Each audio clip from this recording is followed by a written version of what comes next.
आज की वीडियो में मैं कुछ कमेंट्स हैं उनके जो है रिप्लाई है वो कवर करूँगी।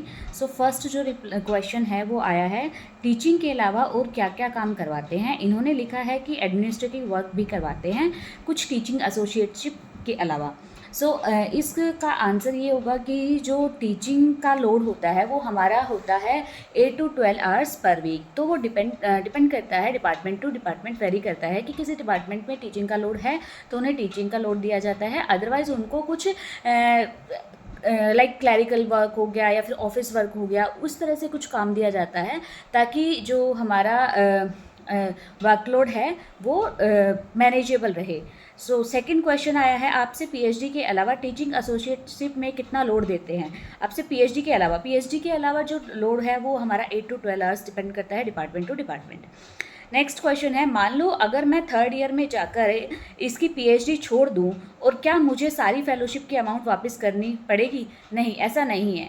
मान लो आपने एडमिशन लिया है थापर में, सपोज़ आपने एडमिशन अभी अपकमिंग 2026 जून वाले बैच में आप एडमिशन लेना चाह रहे हो और आफ्टर 3 इयर्स आपका मन नहीं है कि भाई अब मुझे पीएचडी नहीं करनी है, तो इसका जो आपको स्टाइफंड मिलेगा वो आपको रिफ़ंड करने की या फिर उसको वापस करने की ज़रूरत नहीं है।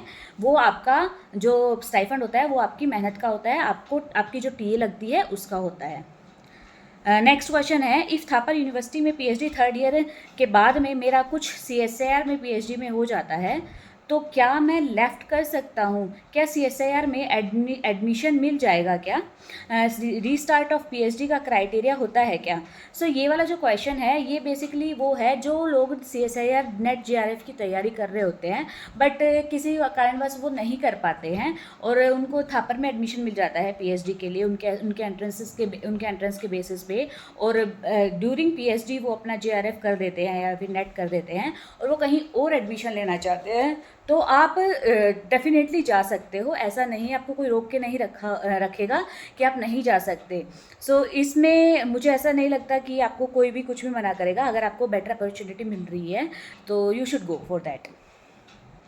इंटरव्यू कैसा होता है, तो इंटरव्यू जो आपके फंडामेंटल्स होते हैं उनके बेसिस पे ही होता है। हर एक डिपार्टमेंट का, हर एक सब्जेक्ट का जो आपके फंडामेंटल्स क्लियर होने चाहिए। बेसिकली इंटरव्यूज़ में एमएससी के बेसिस पे जो भी हमारे बेसिक्स होते हैं वो पूछे जाते हैं। नेक्स्ट क्वेश्चन है, इंटरव्यू में क्या पूछते हैं, तो वही पूछते हैं जो भी आप एम मास्टर्स तक करके आते हो।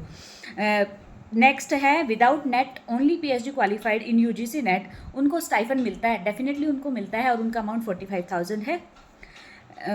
But about the research culture in physics, ये क्वेश्चन आया है। तो रिसर्च कल्चर बेसिकली फ़िज़िक्स का ऐसा है कि आपको एक तो वहाँ पे हर तरह की फैसिलिटीज़ अवेलेबल है फिज़िक्स डिपार्टमेंट में, और जो भी आप मटेरियल्स में करना चाहते हो, कोर फिज़िक्स में करना चाहते हो, तो आपको जो रिसर्च का एनवायरनमेंट है वो बहुत ही अच्छा है थापर का। बेसिकली मैं फ़िज़िक्स डिपार्टमेंट से हूँ तो मुझे पता है फ़िज़िक्स का जो वर्क कल्चर है रिसर्च का वो बहुत ही अच्छा है। नेक्स्ट क्वेश्चन जो है वो फॉर्म वगैरह कब से रिलीज़ होता है, तो 2 बार एडमिशन होता है। एक बार जून में होता है, एक बार दिसंबर में। एक बार जून का जो ऑड सेमेस्टर होता है उसमें एडमिशन दिया जाता है, उसके बाद जो दिसंबर में इवन सेमेस्टर आता है उसमें एडमिशन होता है। ये कुछ ऐसे क्वेश्चंस थे जो मेरी यूट्यूब की वीडियो के नीचे आए हुए थे कमेंट बॉक्स में।